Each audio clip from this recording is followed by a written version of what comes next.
Hello बच्चों, चलिए प्रश्न को पढ़ते हैं। इसमें लिखा है कि किसी किसी द्रव की सतह से हमारा मतलब क्या होता है। बच्चों ये हमें बताना है कि किसी द्रव की सतह का मतलब क्या होता है। तो बच्चों ये बहुविकल्पीय प्रश्न है, सही विकल्प का चयन करना है। बच्चों चार विकल्प दिए गए हैं। पहला विकल्प है कि ज्यामितीय तल जैसे कि z बराबर 0। फिर बच्चों दूसरा विकल्प दिया गया है कि वे सभी अणु जो वायुमंडल के साथ संपर्क में है। फिर बच्चों सी विकल्प कहा जा रहा है कि एक परत जिसकी मोटाई 10 की घात ऋण 8 मीटर के आसपास की है। फिर बच्चों डी विकल्प कहा जा रहा है एक परत जिसकी मोटाई 10 की घात ऋण 4 मीटर के आसपास है। बच्चों इसमें से हमें सही विकल्प का चयन करना है। उससे पहले बच्चों हम देख लेते हैं इस प्रश्न की मूल अवधारणा को समझ लेते हैं बच्चों। तो बच्चों कोई हमारा द्रव है बच्चों, तो उसके पृष्ठ पर उसकी सतह पर जो तनाव होता है बच्चों, पृष्ठ तनाव, उसको हम समझ लेते हैं। तो मान लीजिए बच्चों इस प्रकार से किसी बर्तन में हमारा द्रव भरा हुआ है। इस प्रकार से बच्चों हमारा द्रव भरा हुआ है। तो बच्चों हमें पता है कि समान प्रकार के अणुओं के बीच में बच्चों हमारा जो है ससंजक बल लगता है बच्चों। तो यहाँ पर इस प्रकार से मान लीजिए ये कोई हमारा इस द्रव का बच्चों एक अणु है। तो इसके चारों तरफ ही बच्चों द्रव के अणु है, तो इनके बीच ससंजक बल लगेगा बच्चों। तो मान लीजिए इस प्रकार से बच्चों इस पर जो बल लगेगा वो इस प्रकार से बच्चों चारों दिशाओं में समान रूप में लगेगा।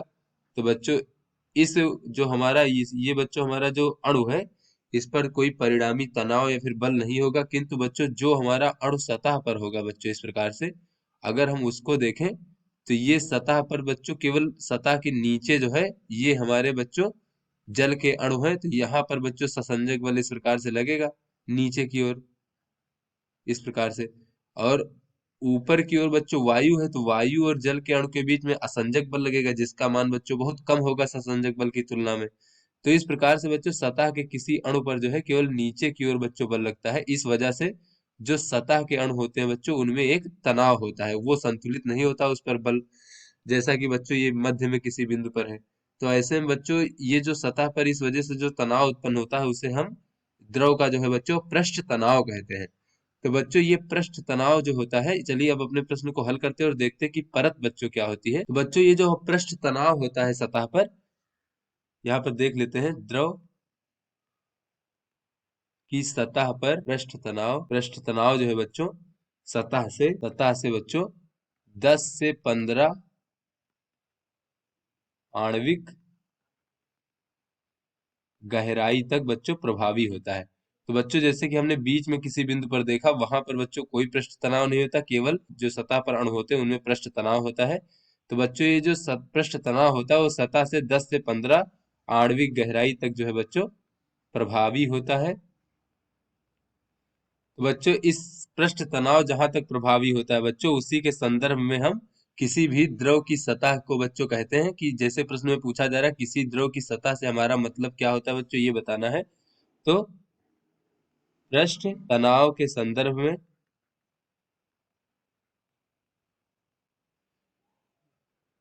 द्रव की सतह से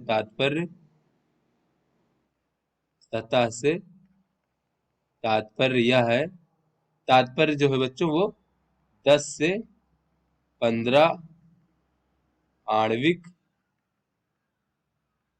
गहराई तक की परत, जहां तक बच्चों जो है हमारा पृष्ठ तनाव प्रभावी होता है। जो बच्चों ये जो गहराई होती है ये लगभग 10 की घात ऋण 8 मीटर की कोटि का होता है बच्चों। इस परत की मोटाई की कोटि का होता है।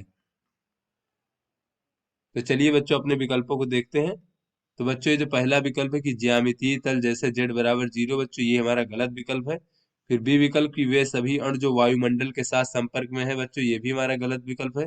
फिर एक परत जिसकी मोटाई लगभग 10 की घात ऋण 8 मीटर के आसपास है, बच्चों ये हमारा सही विकल्प है।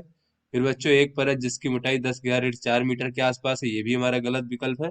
अतः बच्चों ये जो बी सी विकल्प है बच्चों ये हमारा सही विकल्प है। आशा करते हैं आपको समझ में आ गया होगा। धन्यवाद।